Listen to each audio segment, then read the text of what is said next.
19 de agosto de 2013, 10:12 p.m. Armonicemos nuestros relojes, nuestro ánimo, nuestras ganas de pasar un rato agradable, de opinar, de reflexionar, de compartir. ¿Ya? ¿Listos? Entonces estamos en sincronía.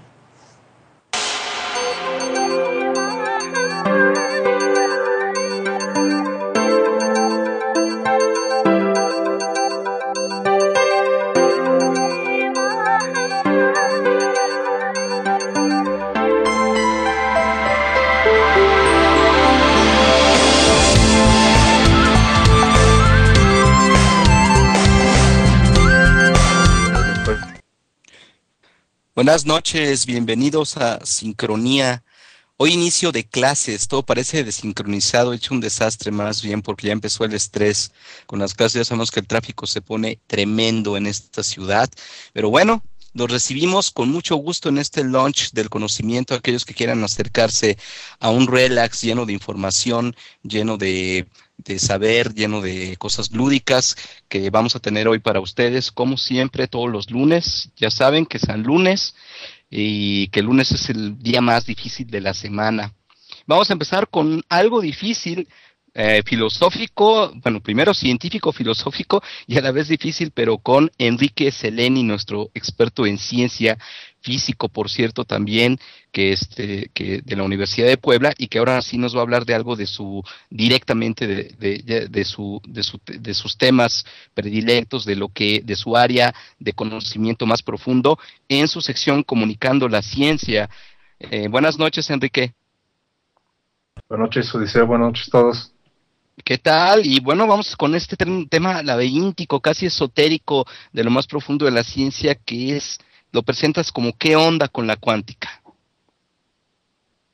Sí, bueno, vamos a hablar un poco sobre pues cómo comenzó la mecánica cuántica, algunas ideas fundamentales, es una historia larga, abarca todo el siglo, prácticamente, todo el siglo pasado, y sigue también voy a mencionar algunas cosas más o menos recientes, y también finalmente qué ha sucedido con algunas ideas, precisamente con eso que mencionaste sobre esotérico.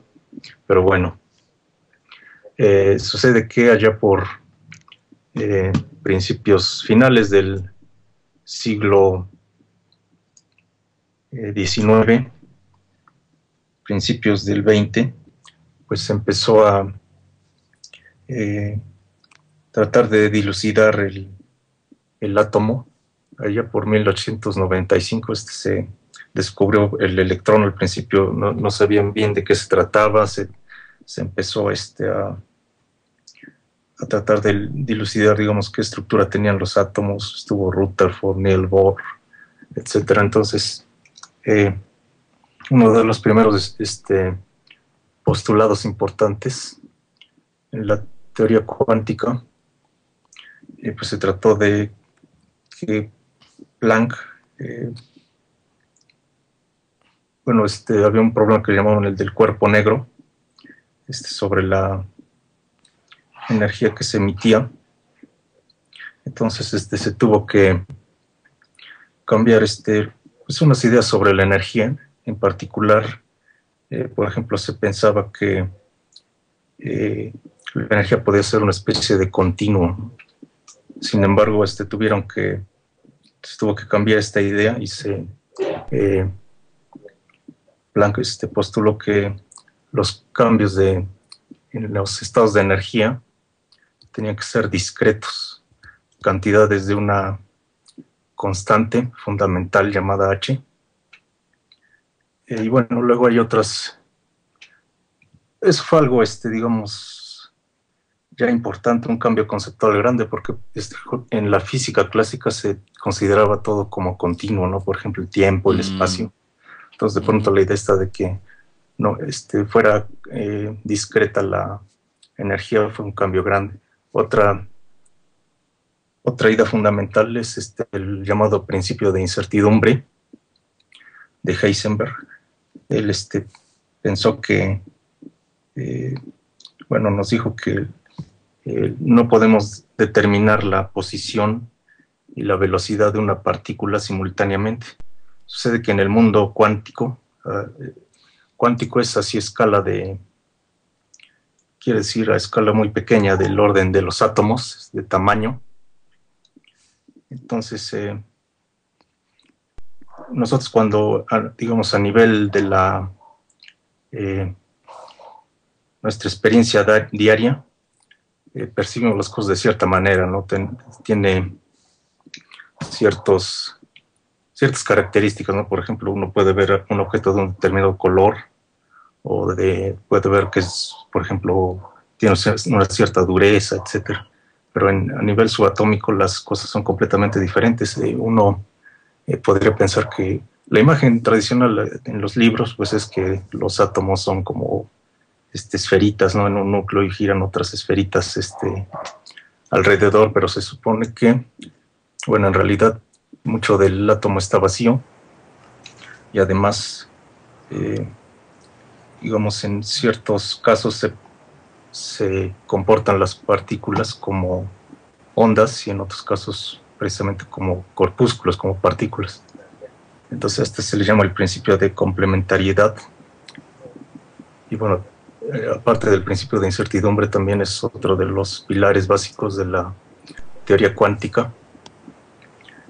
Como decías, en el caso del principio de Heisenberg, principio de incertidumbre, pues nos decía que esto es algo fundamental en la naturaleza.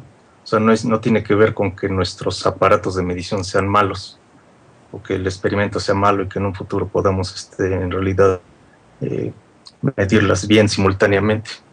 Entonces todo esto pues tuvo unas consecuencias grandes en la física y pues como decía sigue la historia. Últimamente han aparecido en muchas noticias sobre entrelazamiento cuántico, computación cuántica, criptografía cuántica, teleportación. Entonces, bueno, pero se me acabó mi tiempo. Enrique, hola, gracias por estar con nosotros. Y me llama la atención lo que dices todo este tiempo, cuestiones, estas palabras, incertidumbre, discreción, discreto, que no era algo continuo, constante.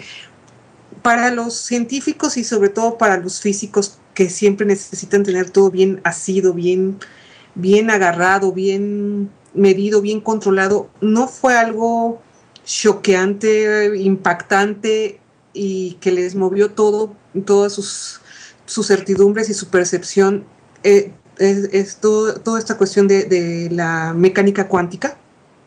Sí, en las revoluciones científicas, pues precisamente ha sucedido esta cuestión de que,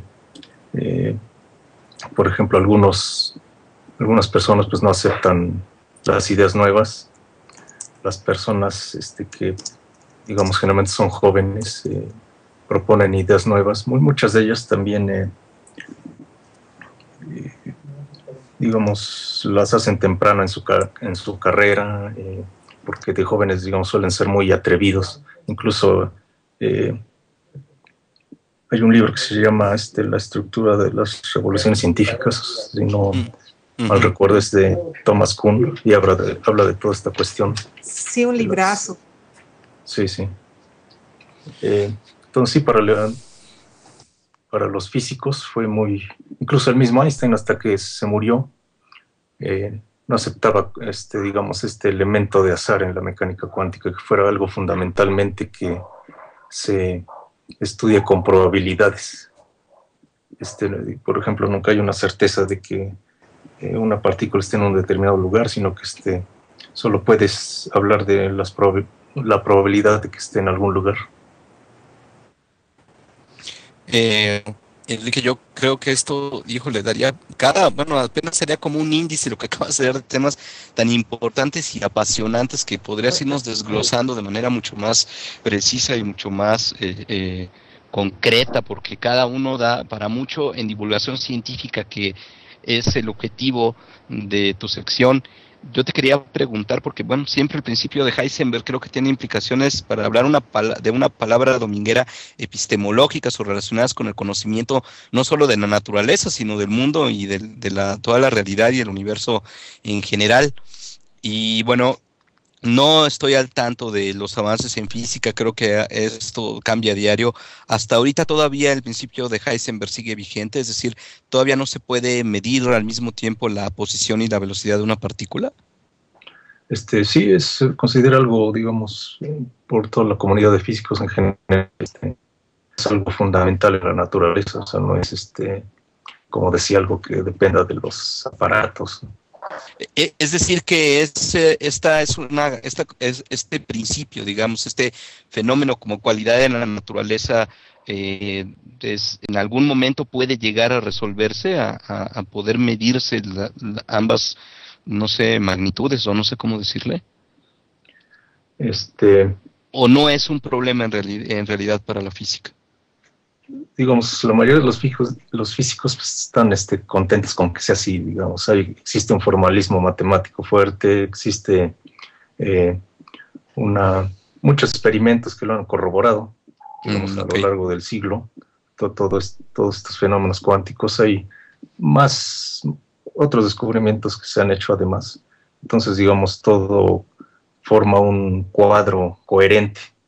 Entonces, digamos que según Kuhn sigue siendo un paradigma fuerte el principio de incertidumbre. Sí, en general, se puede decir que ha modificado fuertemente la idea que se tenía sobre el determinismo. Sí, es un capítulo importante. Pues muy bien, realmente creo que cada semana son temas muy interesantes. Enrique, te agradecemos mucho tu presencia en la sincronía de este lunes y nos escuchamos la próxima semana. Sí, hasta luego, gracias. Muchas gracias. Y vamos ahora con, pasando de este tema tan interesante a otro tema que me parece muy interesante, que es el de filosofía con Angélica Sánchez. Y el tema es, ¿y usted con quién se vincula? A ver, Angélica, platícanos de qué se trata este tema. ¿Cómo que con quién se vincula? ¿Con quién nos juntamos? ¿Con quién tenemos relación? ¿A qué se refiere?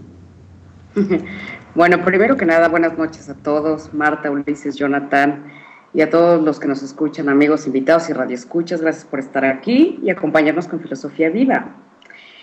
Pues sí, Jonathan, ya en esta emisión quería yo hacer como una especie de síntesis. Pues porque hemos estado hablando como de distintos temas, ¿no? En otras emisiones anteriores, desde la palabra, el tiempo, la escucha, el otro. Y creo que llegó el momento como de poder hacer una pregunta que pueda hacer conjunto con ellas y que justamente apela a con quién se vincula, con quién nos vinculamos.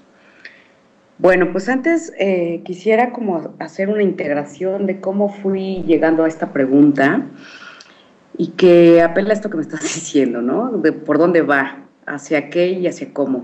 Déjame explicarlo con este recorrido y al final vemos cómo podemos ir abriéndolo hacia nosotros mismos en la pregunta. En días anteriores habíamos mencionado pues, que la palabra o la importancia de la palabra radica en ver lo que decimos, lo que se dice, lo que el otro dice y cómo éste recobra vida y un curso. Entonces, bueno, ahí surgía la invitación a poder decir que valdría la pena tomarse en serio lo que uno dice, la propia palabra, porque incluso a veces es el tiempo el que nos da respuesta de este impacto y de la relevancia que tuvieron nuestras palabras y las del otro, ¿no? Bueno, pues así apareció la palabra. Después retomamos el tiempo, que hablábamos de cómo se nos presenta y cómo es que nosotros tomamos el tiempo, qué hacemos con nuestro tiempo, a dónde llegamos con él y para qué el tiempo. Entonces, decíamos, nos refugiamos en qué hacemos de él. ¿El tiempo nos toma a nosotros o nosotros a él? Pues quizá el tomarnos fuera de tiempo sea una manera de estar enajenados y lejos de uno mismo. No sé si recuerdan, pero por ahí va la reflexión de preguntarnos qué del tiempo. Después, después hicimos la reflexión sobre la pregunta del camino, que es ¿con quién se vincula? ¿Con quién se escucha, con ¿Con quién nos escuchamos? ¿A qué le damos escucha? Y bueno, esto va como muy de la mano con esto de con quién estamos, con quién abrimos, con quién nos vinculamos. Ahí empiezo, Jonathan, justamente a invitarlos para ver con quién, con qué y bajo qué nos vinculamos. Y empiezo con un ejemplo de decirles que es claro ver, como es un hecho real y cotidiano, que tenemos un vínculo muy claro con la tecnología. Uno se despierta con ella, usa el despertador, Sí. y quizá el celular, y por qué no, verlo desde un principio, cuando uno abrió el ojo, a ver si ya recibió pues una actualización en Facebook, un WhatsApp, o simplemente ver qué hay de novedades en alguna red social. Hay quienes lo primero que dicen es, ya abrí el ojo, buenos días Twitter, ¿no? Sí. Y así nos vamos desde la mañana hasta quizá apagar la luz, recostarnos y poder descansar, si es que nos permite como esta separación con la tecnología. Esa es una de las primeras cosas que planteo con esta idea, con esta pregunta de con quién se vincula usted. Otra de las relaciones que están con nosotros invariablemente y que es otra forma de vincularnos es la idea de postergación, que tanto suena a futuro, ¿no? Es una manera también de vincularse, de estar y de vivir, pues aun cuando todos nos enfrentamos con eso de qué deseamos ser frente a lo que quienes somos realmente, pues se nos va la vida. Entre lo que quisiéramos tener, hacer, vivir, la vida se nos escurre entre las manos. ¿Y a poco no?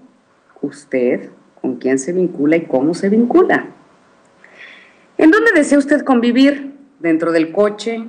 ¿En pasar todo un día dentro de la oficina? ¿Frente a su celular?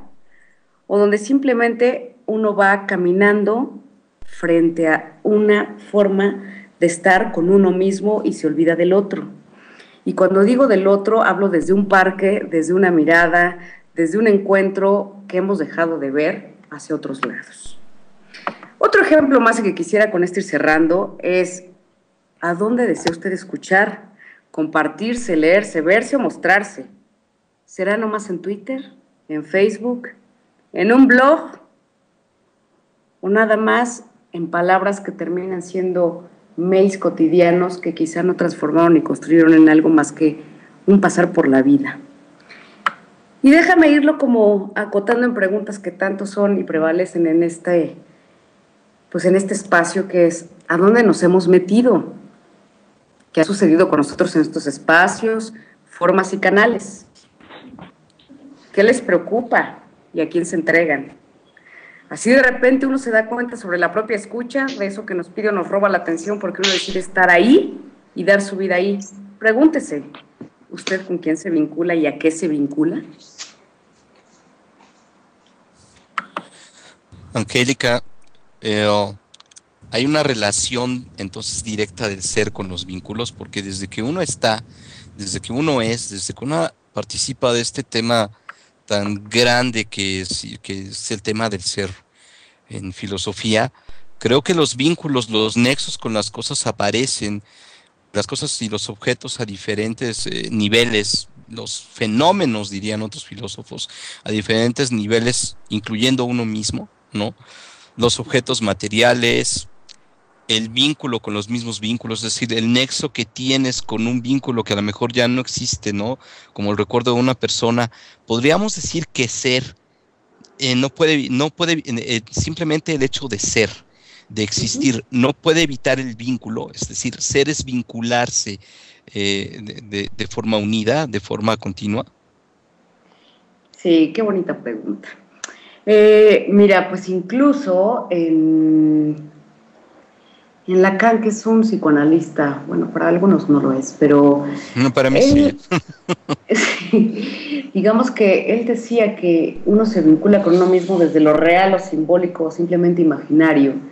Entonces decía, siempre hay un otro, y un otro no nada más es una persona, ¿no? Un otro es justamente desde un simbólico, que puede ser una cultura, que desde cualquier vínculo uno está hacia otro lado. O sea, el mismo espejo te plantea un otro, que desde ahí viene como toda esta teoría lacaniana.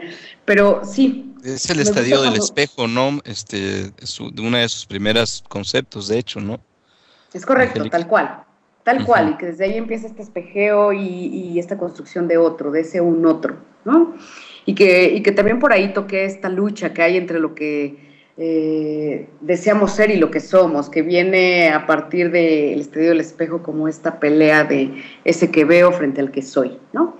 Entonces, bien lo señalas tú en esta ubicación teórica, pero retomando lo que decías, bueno, siempre hay un otro, siempre hay un nexo, sí, me parece que esa es la idea, y lo que quise dar en estos ejemplos de mi propuesta de síntesis es decirles, ¿qué creen? Vincularse está en una idea, en un ser, en una forma, en un medio. Eso es justamente lo que quise mostrar con esto que tú me dices, hay un nexo. Ok, y entonces estamos en una red de nexos con las cosas. ¿Estas cosas nos definen, Angélica? Sí, me parece que todo el tiempo. Y a veces lo que sorprende es cómo no solamente nos definen, y creo que la batalla es hasta dónde me define y hasta dónde lo defino yo es otro, ¿no? Que creo que esa es como la pelea, la búsqueda y la apuesta de poder hacer la diferencia, ¿no? Donde lo otro no sea quien me coma o me tome, sino yo también pueda hablar y poner mi nombre allí en eso que todo el tiempo me está tomando, porque pues invariablemente uno regresa a lo mismo, ¿no? Otro debate que sería entonces, bueno, y otra afinación teórica ahí, porque te acuerdas que según la clásica teoría occidental, digamos, de la realidad, es la relación entre sujeto y objeto, como si hubiera una separación entre el resto del mundo y el objeto como tal, entre el hombre y la naturaleza, entre el antropos y todo lo demás. Y este nexo, pues ya sería de alguna forma lo que tú platicas, ya estaría ver también que a lo mejor eso no es tan claro siempre, que siempre estos vínculos incorporan a nosotros los objetos a nuestro mundo de vida, por decirlo así, ¿no? Muy bien, justo. Me parece que lo dices tan claro, siempre me da como mucha alegría que escuchar cuando tú lo dices, porque me parece que hay algo ahí captado y que es claro. Entonces, como tú también lo estás diciendo, pues es así, tal cual como lo otro nos define, nos toma y nos da presencia en nosotros a eso mismo también. Ok, entonces producimos el mundo y el mundo a la vez nos produce a nosotros en una dinámica que habría que entender muy clara para relacionarnos con él y entre nosotros mismos, ¿no? Así es, Ulises, muy claramente lo dice usted. Pues bueno, temas difíciles, fascinantes, parecen inacibles, pero que vale mucho la pena reflexionar sobre ellos, los de ciencia, ahora tu filosofía. Angélica, muchas gracias por estar aquí, nos esperamos en la próxima sincronía. Muchas gracias, Marta, un placer y nos vemos el próximo lunes. Ok, pues bueno, ahora vámonos con un poco de música y el grupo Citizen Mix con la canción Undercover.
Excelente, muy rica y muy relajante música la de Citizen Nix.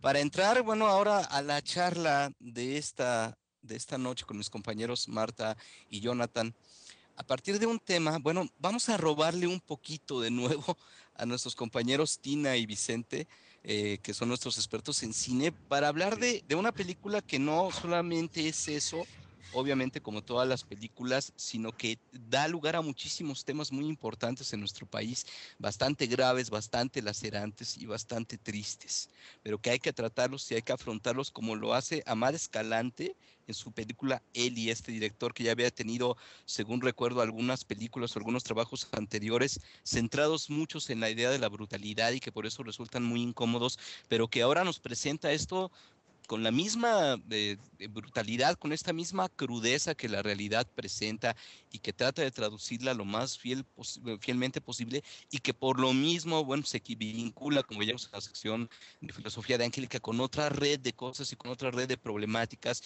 y de fenómenos humanos que ahorita estamos viviendo, sobre todo el fenómeno de la violencia, el fenómeno de cómo esta violencia se va viralizando, pero también cuál es el origen de la violencia y una crítica que yo quiero empezar a detectar en este momento en la narrativa de Amad Escalante en esta película llena, obviamente una película muy recomendable, yo creo, a mí el final se me hizo demasiado abierto, pero bueno, es una perspectiva muy personal, el trabajo en realidad a mí se me hizo excelente y se me hace que viene esta película en un momento clave, porque es un momento en que ya habíamos comentado en otras pláticas aquí en las charlas y políticas y de los lunes acerca de la doctrina del shock de Naomi Klein, esta periodista canadiense que hizo un libro que se llama No Logo y también después en 2008, si mal no me acuerdo, saca la doctrina del shock para revelar cómo de alguna forma bajo un shock, bajo una crisis democrática,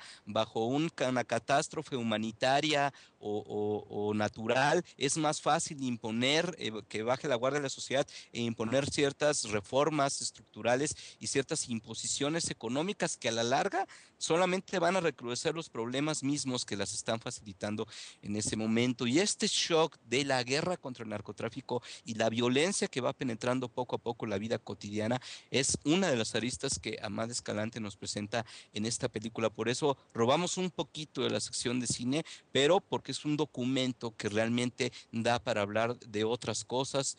Y hasta aquí mi comentario. Continúen, compañeros.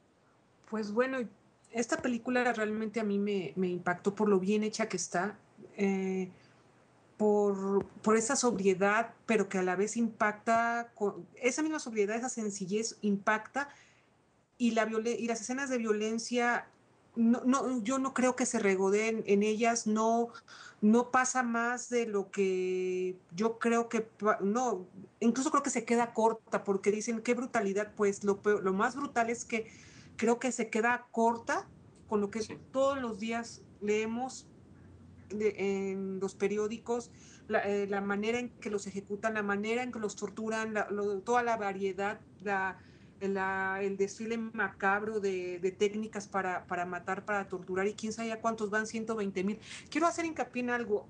Cuando el director ganó la Palma de Oro a mejor director, valga la redundancia, Amad Escalante, en Cannes, pero en la exhibición de la película llamó mucho la atención que en las escenas de tortura se salieran varias personas, de hecho la abuchearon. Un crítico mexicano, Leonardo García Tsao, dice, es que ellos seguramente no están acostumbrados como nosotros a la violencia, o sea que nosotros sí, por eso se salieron. Los franceses no están acostumbrados. ¿Vieron Irresistible, una película donde hay una violación brutal a Mónica Bellucci y ahí no se salen y tuvo un gran éxito? ¿Por qué? Porque sale una modelo, porque salen franceses. ¿Y aquí qué?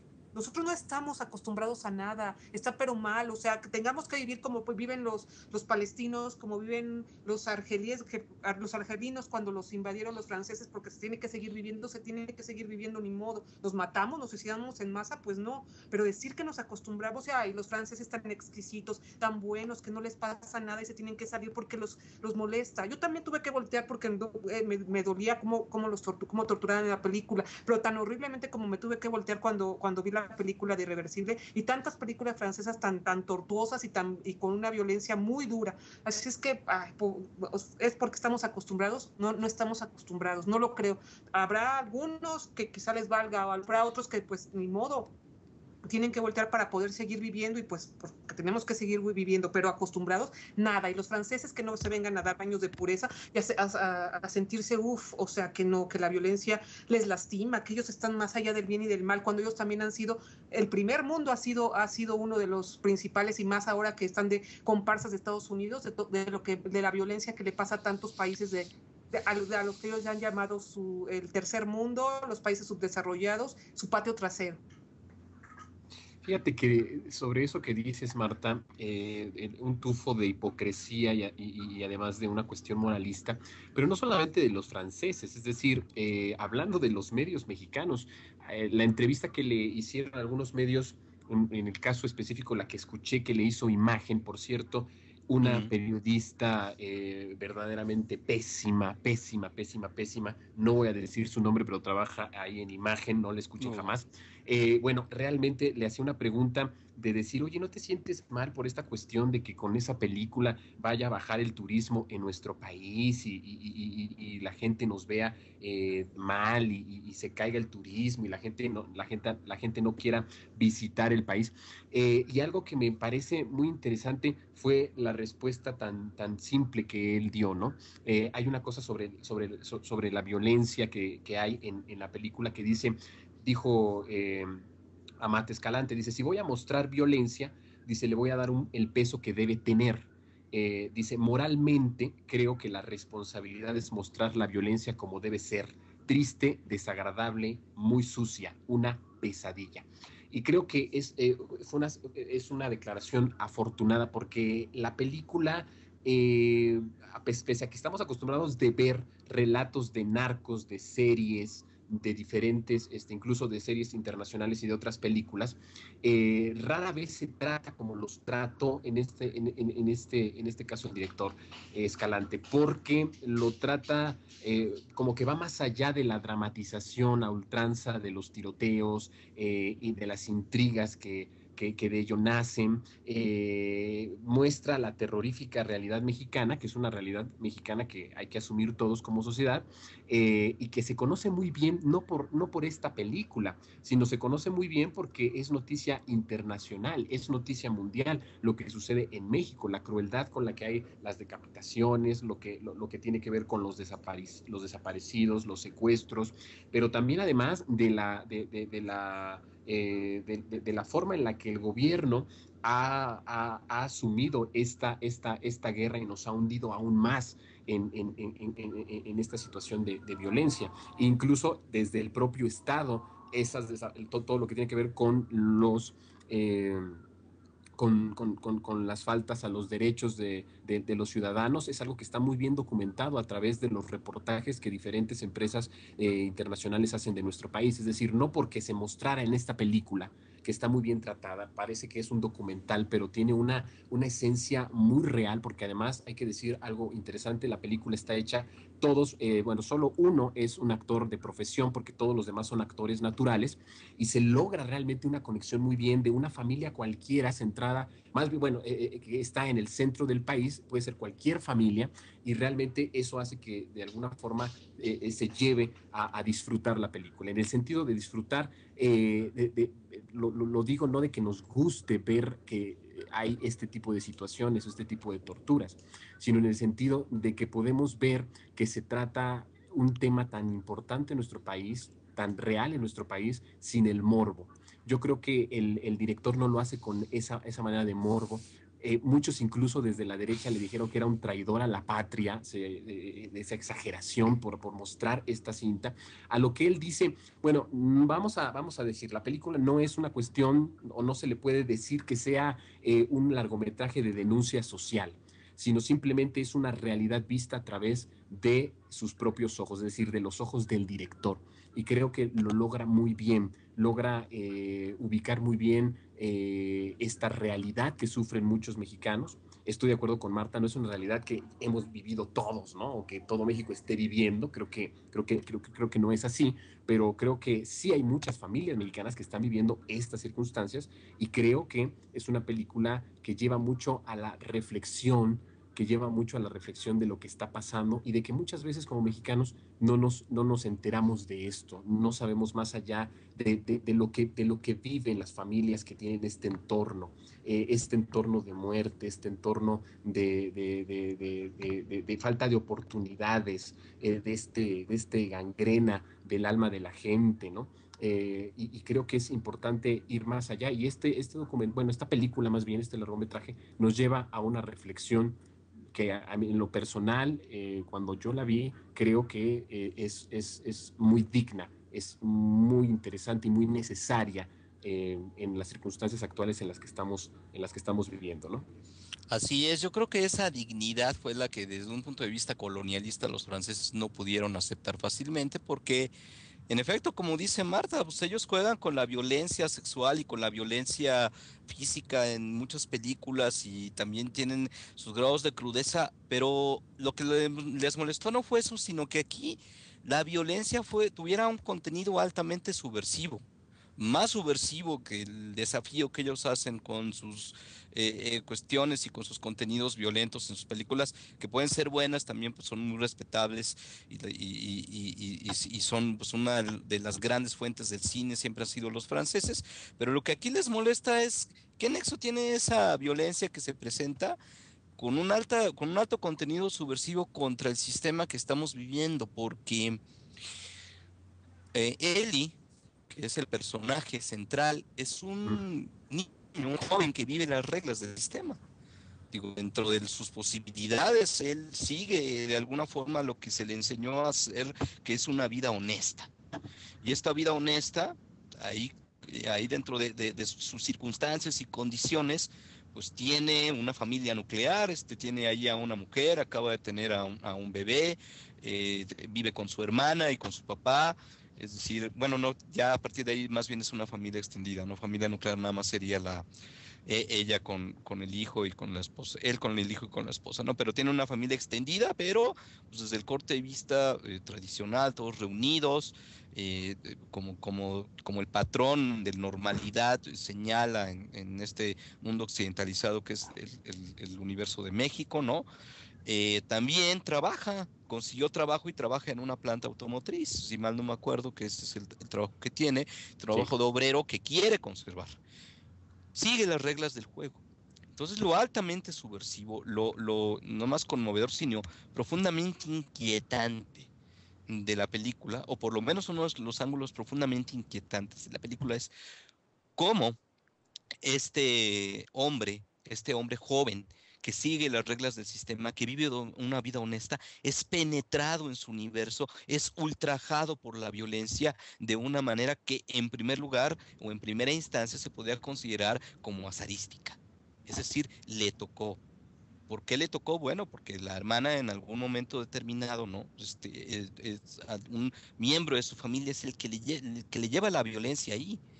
Y alrededor de ese hecho de que la violencia le ha llegado por otro lugar o por otra vía a este muchacho, ¿no?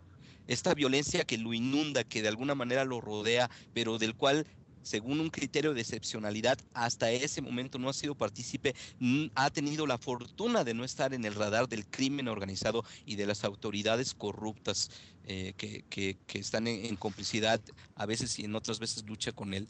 Eso es lo inquietante.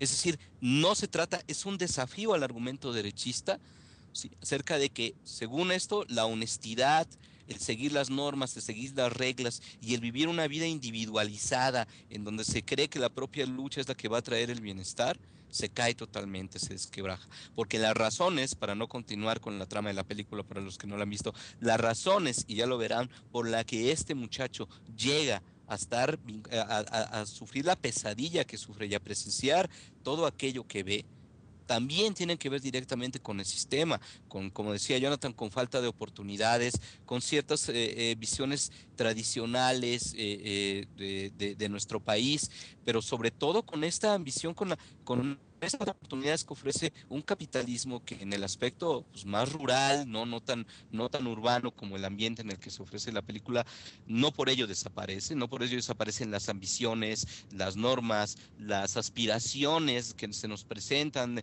de obtener una familia, de obtener riqueza, de obtener un progreso económico. Todo esto y la falta de oportunidades es lo que lleva a que el sistema, ¿sí?, haga que a este señor, a este muchacho, le tocó, ¿sí?, estar en el radar del crimen y la violencia, lo cual desquebraja muchas visiones reaccionarias y posiciones derechistas que, obvio, pues a los franceses, repito, es un punto de vista colonialista, pues no les gusta que les recuerden cuál es la situación del mundo en el que no viven, y que a pesar de que sí lo tienen dentro de su propio país, pues obviamente lo tienen más oculto, más limitado, pero que es la realidad de eso que todavía, aunque le duela a muchos, marxistamente se llama la periferia, que ellos se niegan a ver y ellos se niegan a nombrar.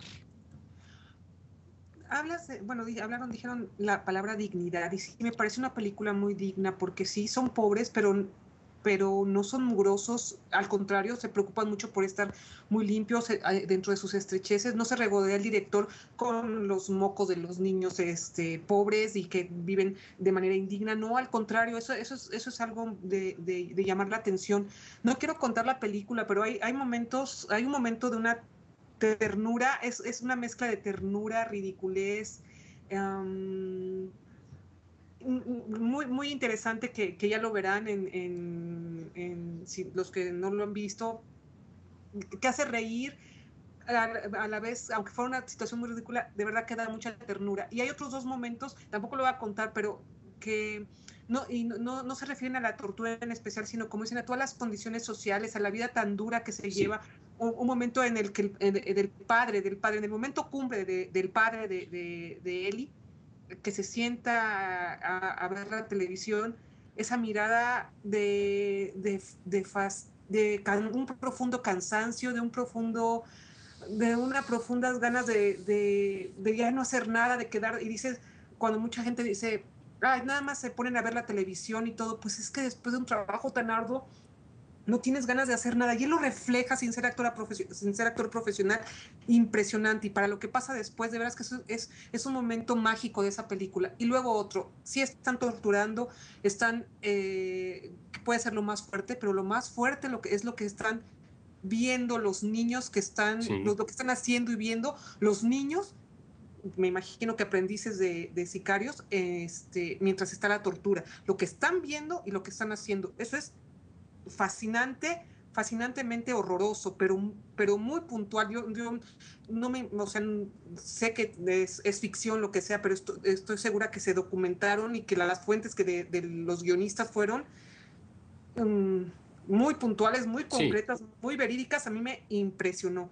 Fueron 5 años de investigación, 5 años de la producción. O sea, no es una cuestión de un día para otro. No, y son los informantes que se los dieron, o sea, es increíble. Y yo salí del cine y algunas personas dicen, ay, no me gustó por los diálogos, nada más sí, no. Yo he visto, ellos son personas, sufrieron un shock, además están trabajando todo el día muy arduos. ¿Qué querían? Que lleguen a su casa y estén hablando. Los diálogos son perfectos, como van. Yo conozco a personas con doctorados y todo que hablan mucho menos y expresan mucho más. Hablan mucho más y expresan mucho menos, perdón. De verdad que vale muchísimo la pena la película. Quizá el final no es lo que uno esperaría, quizá debió haberse redondeado más, pero bueno, eso es cuestión de gustos. Si no, yo creo que sí sería una obra maestra. De hecho, alguien dijo, creo que Federico Campbell, lo leí en alguna parte en Facebook, lo compara incluso con las obras de Rulfo, Yo creo que sí, no creo que exagere. Sí, definitivamente Amat Escalante ofrece un análisis sutil y eso es lo que hace de esta película una película que bien vale la pena ver. Ofrece un análisis sutil de los procedimientos sociales y del impacto de esta atmósfera tóxica que tiene o que influye a las nuevas generaciones, ¿no? Es como si el director se va a sumergir en calidad de documentalista, como lo había dicho, pero con una magistral a mi punto de vista puesta en escena. No soy experto en cine, pero a mi punto de vista creo que es una magistral puesta en escena.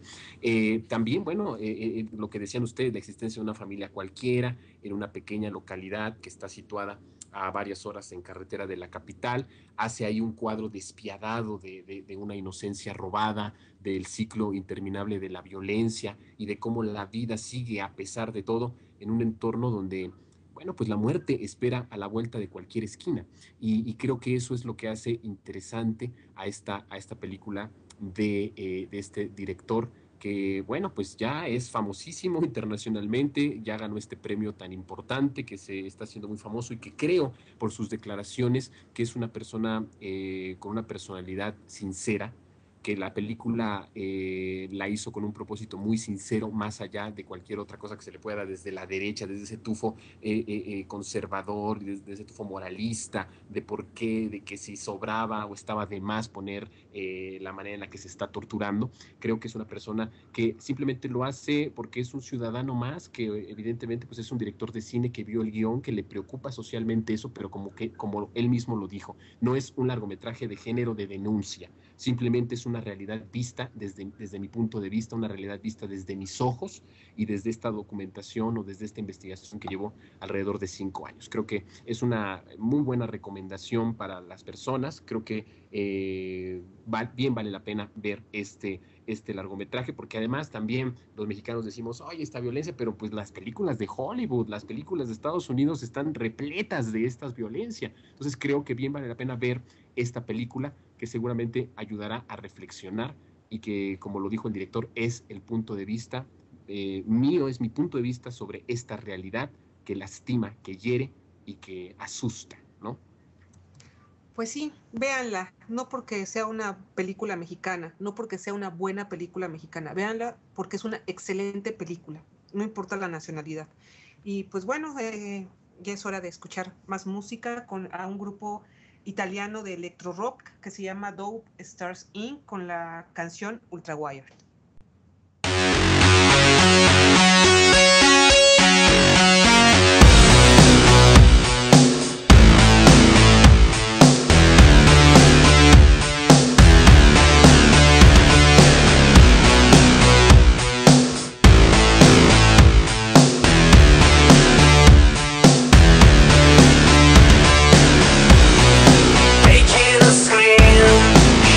Your day, taking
quiero agradecer y felicitar a el buen Ulises, que es el que nos trae la selección de los lunes de la música que usted está escuchando.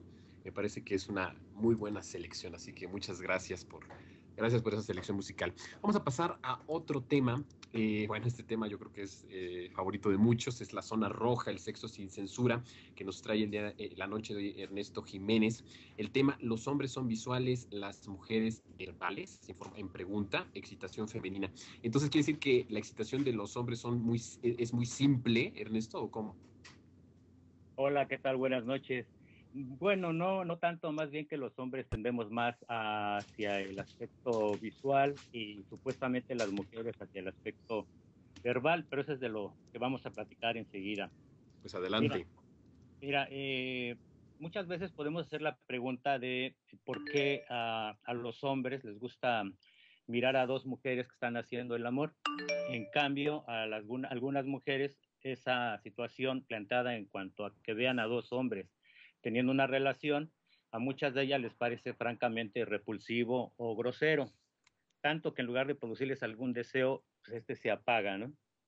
Hay algunas investigaciones que plantean que es difícil conocer cómo es que se produce la excitación femenina. Como sabemos, en el hombre es muy fácil porque es más bien una cuestión física que se manifiesta mediante una erección. En cambio, con la mujer no pasa lo mismo. Se puede decir que no tiene deseo sexual hasta que no es estimulada adecuadamente. La pregunta entonces, ¿cómo es que se excita a una mujer? Bueno, sí es cierto que los hombres son visuales y que las mujeres responden mejor a los estímulos verbales, pero además, en el caso de las mujeres, es muy importante esa verbalidad. Una mujer siente mayor excitación si hacemos uso de las palabras. Ya de hecho lo habíamos comentado, hay mujeres que incluso les gusta mucho escuchar palabras obscenas, cierta brusquedad en el lenguaje, ¿no? Cierta suciedad, un tanto de salvajismo, ¿no? Esto de sí, ahí pégame más y duro y dale y efectivamente, ¿no? Pero fíjate que a las mujeres, aparte de esta verbalidad, también les gusta mirar. De acuerdo con algunas investigaciones recientes, se ha podido demostrar pues que tanto los hombres como las mujeres se excitan de manera muy semejante y responden casi al mismo tiempo ante un estímulo visual, ¿no? Que puede ser un texto, una fotografía, un video erótico, etcétera, ¿no? Ambos sexos alcanzan ese grado de excitación, pero en el caso de las mujeres tenemos que tener presente que esto es algo con lo que yo coincido mucho. Para que una mujer alcance un orgasmo, se tiene que comenzar por lubricar el cerebro antes que los genitales.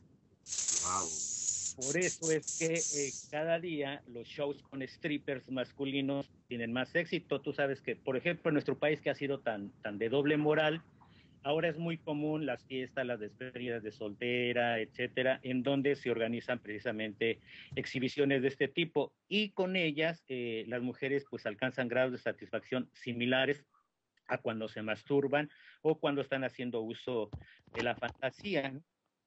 Por otra parte, ellas también son visuales y suelen excitarse cuando ven algún tipo de películas erótica o porno. Y aquí se incluye pues toda la variedad, ¿no? Desde películas románticas, sexo en grupo, el famoso menage à trois, ¿no? De una relación de dos hombres con una mujer, y en todo ello donde incluye incluso alguna violencia moderada, ¿no? Rasgar la ropa, rasguños, nalgadas, etcétera, ¿no? También se ha comprobado que muchas mujeres causan grandes sensaciones y humedades si observan escenas lésbicas o si miran a una mujer masturbándose, pero lo que no les produce la misma excitación es cuando ven a hombres teniendo una relación sexual. Eso les parece bastante desagradable, ¿no? Como tú sabes, las mujeres suelen tener orgasmos, pero también hay de orgasmos a orgasmos. De hecho, en inglés tiene una palabra que se llama the big O, que sería el gran orgasmo, el campanazo, ¿no? Oyen musiquita y miran las estrellas y sienten que están en el paraíso. Para alcanzar este big O, muchas mujeres, en una investigación que se hizo, dijeron que ellas solamente habían hecho uso de la imaginación, ¿no? Por ejemplo, pensar qué ondas recorrían su cuerpo, imaginar un paisaje, todo esto les despertó la fantasía y llegaron a tener un gran orgasmo sin ningún contacto físico, ¿no? Esto es porque cuentan ellas con la famosa zona roja y parte de que el programa se llame así, o de esta sección, zona roja, tiene que ver con eso. Es una zona que se encuentra, para que nos orientemos un poco, justamente detrás de los ojos en el cerebro, conocido como el barrio rojo o la zona roja. Cuando ese punto es tocado, pues estamos bien, seguros de que la mujer está escuchando los campanazos de un gran orgasmo. ¿Cómo ven? Pues mira, a mí la sexualidad femenina siempre me ha resultado una cosa tan misteriosa como extensa y que nunca creo, pienso que se va a definir completamente y mucho menos a controlar, pero que conocerla pues es sumamente necesario. Yo siempre he pensado que la sexualidad masculina pues es mucho más puntual y aquí nos estás diciendo que más allá de verbal, la sexualidad femenina también es verbal, cerebral y yo opino que también táctil porque no sé si esté yo en lo correcto, tú sabrás más aquí, Ernesto, pero dicen que la sexualidad de la mujer es más expandida, que sus puntos erógenos están a través de todo el cuerpo, mientras que el hombre está un poco más centralizada, no que no tengamos otros puntos. Yo te quería de preguntar si esto es cierto, si este cuerpo femenino, que es el colmo del misterio humano y a través del colmo del goce también tiene una sexualidad más extendida, más expansiva, más extralimitada en sus posibilidades que el cuerpo masculino. No, sí, por supuesto que sí es así, como tú lo comentas. Efectivamente, a diferencia del hombre, la mujer cuenta con una mayor cantidad de zonas erógenas, ¿no? Incluso a veces hasta en lo que uno menos se puede imaginar. No sé si ustedes vieron la película Amigos, una película francesa de un hombre que está inválido y que lo atiende un negro, que está basado en un hecho real. Él le confiesa a este personaje que logra la excitación si le acarician las orejas, en el caso del hombre. Mm. Y en el caso de las mujeres, pues es que no te puedes imaginar a lo mejor el espacio entre dedo y dedo de los pies, el talón, en el centro, en la cadera, en los lóbulos, en la nuca, o sea, no sabes por dónde va a explotar.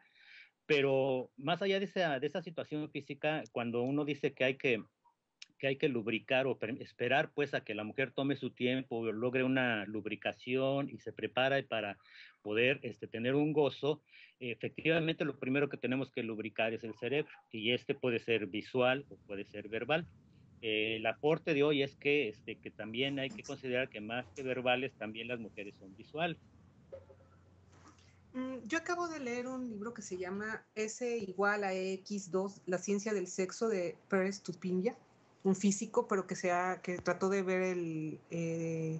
ver todo tipo de manifestaciones sexuales desde el punto de vista científico y quedó asombrado de que hay muy pocas investigaciones que incluso para la ciencia es tabú el tema de la sexualidad, no han hecho investigaciones sobre el sexo en personas mayores, que hay encuestas que dicen que cada vez ha aumentado.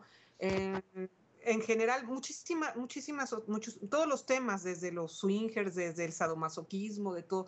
Pero lo que sí dijeron, como tú hablaste de esta cuestión de que las mujeres se excitan viendo a dos mujeres tocándose o a hombres y a mujeres, y lo que dicen es que no solamente es que las excite porque más bien la razón por la que los excita es porque es como un espejo, un reflejo que a ellas sí se lo pueden hacer. En cambio los hombres, pues no, o sea, dos hombres tocándose, haciéndose, bueno, teniendo relaciones, obviamente no se puede dar el caso de la imitación a diferencia de lo que sucede con las mujeres. Es cierto, se produce esa relación de espejo que comentas, valga la comparación con la relación de espejo que se hablaba hace rato en la otra sección de filosofía, pero en esta relación de espejo la mujer se identifica precisamente con lo que puede ser capaz de recibir o de dar o de sentir. Wow. En el caso del hombre es muy distinto. Cuando una mujer observa a un hombre haciéndole una felación a otro hombre o teniendo sexo con otro hombre, a ella muchas veces eso se convierte en un matapasiones. O sea, olviden querer tener una gran noche con su pareja y si se animan a ponerle un video de ese tipo, pues ella les va a decir buenas noches, te veo mañana. Pues muchas gracias, Ernesto. En serio, tu sección siempre nos saca una carcajada, nos pero nos pone a todos muy de buenas. Hasta la próxima y pues gracias de nuevo.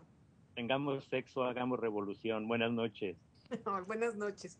Y pues bueno, sigamos con el tema que no puede salir de nuestra agenda. No podemos, ni queremos, es más, porque creo que es un momento muy importante en nuestro país y hay que seguirle dando. Y entonces ahora, pues César Iglesias en su sección Ecomunica nos seguirá hablando sobre Pemex, sobre la reforma energética, desde otro punto de vista, en el sentido de cómo Pemex fue significativo para articular el Estado-Nación que llamamos México. Adelante, César, muchas gracias por estar con nosotros. Muchas gracias, Marta. Pues mira, el día de hoy lo que quiero platicar acerca de Pemex es justo este mito que se ha estado propagando acerca de la función de Pemex, y creo que hay un debate histórico que hay que dar, hay una batalla que hay que dar, es una batalla que tiene que ver con el general Lázaro Cárdenas y las condiciones en las que se dieron la expropiación. Y creo que es muy importante recalcar dos vetas en este sentido que voy a mencionar el día de hoy. Una es la veta histórica y la otra es esta veta económica que nos atañe. Creo que el sentimiento de aquello que nos condujo a ser una nación, muchos de nosotros creemos o se piensa que ya desde los mexicas, ya desde los aztecas había el Proyecto México. Quizás esta es una idea que se quiso llevar a cabo después de la Revolución, y francamente pues fue una idea de Vasconcelos que se propagó, digamos, para poder restablecer toda una mitificación del Estado-Nación. A inicios de la Revolución, México, en verdad, como país, como Estado-Nación, no estaba de forma conformada. Con la Revolución y esencialmente con el artículo 27, lo que tenemos es que el artículo 27 marcó la pauta para poder dar una cohesión social y tenía que ver esencialmente con la renta de la tierra. Y la renta de la tierra, obvio, se convirtió después en una disputa justo por los recursos naturales que esta nación tenía. Tenemos que aclarar este punto justo porque el artículo 27 fue tan indispensable para la conformación de México como Estado-Nación, debido a que son los recursos naturales y es la industria que va a empezar a construirse a partir de esto. Esto es paradójico. Creo que Cárdenas en ese sentido fue muy atinado al desarrollar pues a la fuerza de trabajo que se capacitaría para construir la industria, y esa industria que debería nacer a un México prosperante. Creo que no es sino hasta Cárdenas con la expropiación que el proyecto Estado-Nación, digamos, mantiene una cierta paz. Y bueno, aquí quiero hablar acerca entonces de la siguiente veta, y eso tiene que ver con la veta económica. Creo que para hablar de historia y esencialmente de historia económica, deberíamos de tener en cuenta que la manipulación que se hace del discurso del general Cárdenas con respecto a que se retoman sus factores esenciales dentro de lo que él quisiera, me parece demasiado populista y demagógico, pero ahora no insertado en el mismo populismo que nos venían acostumbrando, sino ahora desde un cinismo histórico. Me explico.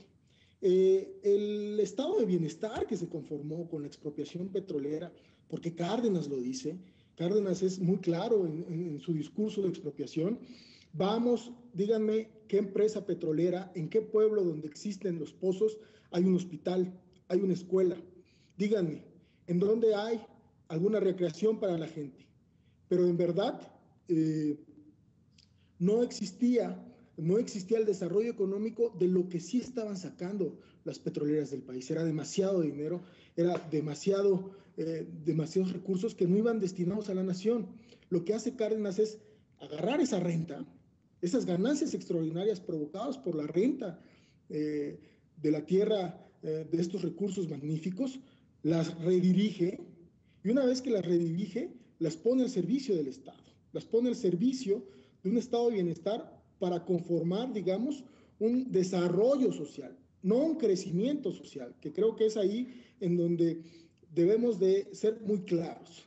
Ahora el neoliberalismo, el mal llamado neoliberalismo, porque de liberal no tenía nada, fíjense, si nosotros podemos en la historia al liberalismo ante la crisis estructural que representa el capitalismo, compensa a los heridos y a los muertos, compensa en la medida que hay una seguridad social, compensan que nosotros tuvimos IMSS, tuvimos Infonavit, tuvimos ISSSTE, tuvimos una educación pública. Por eso es tan importante la defensa también, porque las instituciones públicas corren riesgo. Estoy de acuerdo con lo que dice John Ackerman con respecto a que inclusive la UNAM peligraría porque no habría presupuesto. Y en ese momento, lo que tenemos que ser muy claros es que, en verdad, el estado de bienestar, el capitalismo liberal, lo que hizo fue compensar. Y lo que ahora tenemos con el neoliberalismo, el mal llamado neoliberalismo, porque de nuevo el liberalismo no tiene nada, sino es un cinismo histórico, lo que quiere es traspasar esos recursos no para la población, sino a capitales privados para generar millonarios mucho más grandes de lo que es Slim ya. Y eso es una gravedad inédita. Estás hablando de historia y eso verdaderamente que a mí en lo personal me apasiona mucho y creo que es necesario. En otras participaciones que hemos estado hablando en la mesa o en la charla sobre Pemex, yo he siempre hablado de la cuestión histórica, que es importante hablar de las cuestiones históricas. Dijiste algo importante del artículo 27. El artículo 27 de la Constitución es un artículo que odia a la derecha, que odian los neoliberales y que odian los capitalistas, porque el artículo 27 tiene una trascendencia histórica, ideológica impresionante. Pone los límites sobre la propiedad privada y el papel del Estado en el desarrollo de la nación. Pone los límites sin titubeos sobre qué es lo que le corresponde a la nación respecto a la propiedad de tierras, a la propiedad de las aguas que están comprendidas dentro de nuestros límites de territorio nacional. Y también pone sobre cuáles son el papel que la propiedad privada en todo caso tendría en algún momento en alguno de los recursos. También asume algo muy interesante el artículo 27, por eso lo quieren deformar, porque el artículo 27 también habla sobre el derecho de reclamar la posesión originaria, es decir, la expropiación, para poder expropiar la propiedad privada cuando existan algunas causales, alguna causa de utilidad pública, como el caso del origen del artículo 27 históricamente con la expropiación petrolera, que tiene que ver cuando ya esos beneficios, que son muchos, se los están llevando unos cuantos y no benefician para nada a la nación. Y creo que esto, pese a que estaba ahí el espíritu de la ley y está ahí la Constitución, ahí está el artículo 27, como tú también lo dices, no se tiene en absoluto, no se tiene algo a la verdad, porque los pueblos cercanos a las refinerías que se construyeron o en los lugares en donde hay petróleo son zonas pobres, son zonas marginadas, efectivamente, son zonas que no han tenido desarrollo. Eso solo es un retrato de que en realidad todo lo que tiene que ver con las utilidades y lo que genera Pemex no ha servido para como debiese ser el desarrollo del país. Sin embargo, no hay que caer en la trampa, como tú bien lo dices, peligraría muchas cosas, inclusive la educación, y en este caso la principal casa de estudios, que es la que lleva el mayor peso de investigación a nivel nacional. Entonces creo que históricamente me parece bien interesante hablar sobre esta cuestión y sobre el artículo 27, Enrique. Mira, bueno, te voy a decir una cosa, Jonathan. Creo que es algo importante que hay que retomar de lo que tú estás diciendo. El artículo 27, como todo mundo debe de saber ya, la Constitución no es una serie de leyes, una serie de normas. La Constitución política es un acuerdo político. Y el acuerdo político por el que se detuvo la revolución y por la que se encauzó por, digamos, otro tipo de vías, fue especialmente el artículo 27 constitucional. Justo en esa medida deberíamos de recordar que el pacto que hizo que México fuera lo que es hoy, o sea, el pacto que hizo México como Estado-Nación, el pacto que hizo a México como México, tiene que ver con un nudo esencial dentro del artículo 27.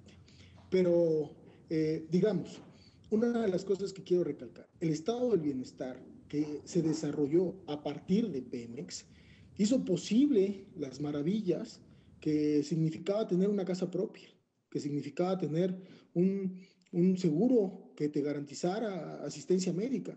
Y todo eso lo han venido desmantelando a partir del estado cínico que representa esta época que inauguró de la Madrid y que de mayor profundidad hizo Salinas con respecto a las privatizaciones esenciales de las paraestatales. Quiero recordar una cosa para terminar. Es importante recordarlo porque se vuelve esencial en la discusión.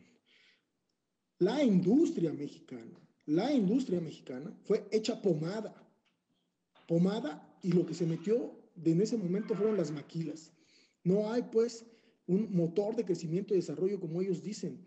Lo que hay es un desmantelamiento del Estado que creo que deberíamos de defender, de detener, porque en principio no es por un nacionalismo, sino es por una posibilidad de mantener una cohesión social.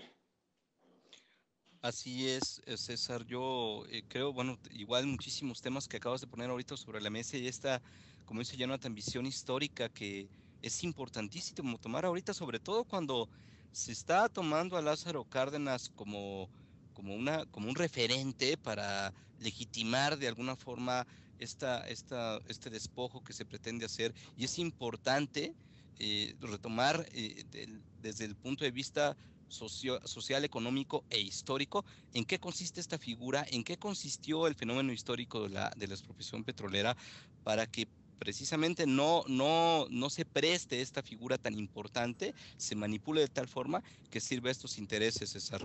Muchas gracias. Pues gracias a ustedes, nos vemos el lunes.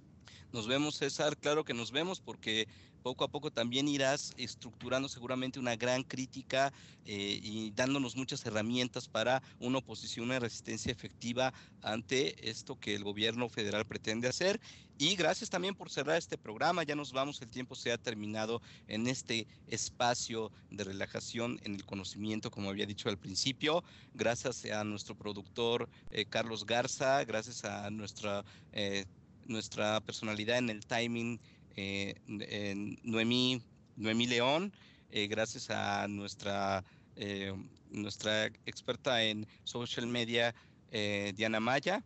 Y muchachos, Marta y Jonathan, vámonos. Pues vámonos, hasta la próxima sincronía. Gracias a todos.